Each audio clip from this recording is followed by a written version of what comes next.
Part 2 on how to have work-life balance if you are already a freelancer or if you're an aspiring freelancer, paano nga ba maiwasan ng burnout? Today we're talking about build, and this is task number 32 part 2 na part ng ating 364-day challenge. Hi, my name is Mary and I post easy to follow daily tasks that you can do to start your freelancing journey. Everyday nagpo-post ako ng mga videos na pwede ninyong sundan na some sort of roadmap para makapag-transition na kayo to freelancing if you want to start working from home, or even if you're already a freelancer and you want to upskill, this might be a good series, ganyan. Kung hindi ka pa nakakasunod, don't worry because meron tayong table of contents. I-follow nyo ako, tapos you can go to my profile, 364-day challenge. It's here. It's also linked in my bio here. It's also on my Instagram here. At pag click nyo yun, makakapunta na kayo dito sa page na to. Click nyo lang yan, pack. Tapos sundan nyo sa pinakambaba. Ipopost ko rin siya sa YouTube ko here and here. So anyway, going back, ang pinag-uusapan natin is yung build. Do something good for your body. Do something good for yourself. Do something good for your investment. Do something good for your loved ones. Do something good for your self-development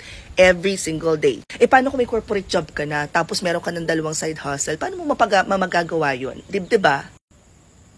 Pag gusto, may paraan.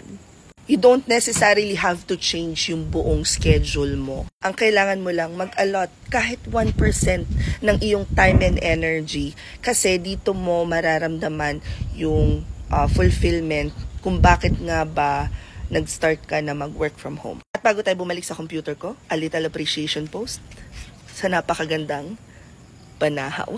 Okay, so punta tayo sa computer, open mo yung Google Chrome mo, open your Gmail. As shown sa video kanina, click nyo lang tong maliit na arrow na to hanggang lumabas tong mga icons na to, and we're looking for Google Tasks. Nakapag-schedule na tayo kanina ng exercise. Now, we want to start scheduling naman, do something good for your investment. Let's say for the purpose of this video na ikaw ay nag-a-apply pa lang. So, what you want to do is, of course, you want to do something good for yourself. Lagay mo dyan, yourself. Set the date. Set the time. Pagkatapos, you want to set to repeat every single day. Click on OK.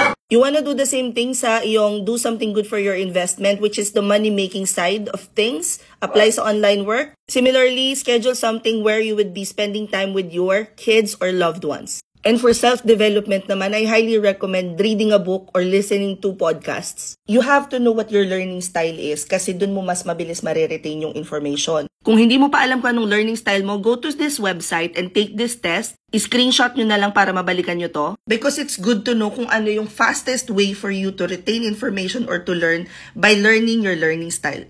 Anyway, going back, kapag na-schedule mo na yung daily mo na gagawin for build, you'd be glad to know na automatic magsisync na siya dito sa Google Calendar mo. So, pag click mo yung Google Calendar, pack, tapos pack, lalabas na dyan na meron kang daily task. Nandito siya.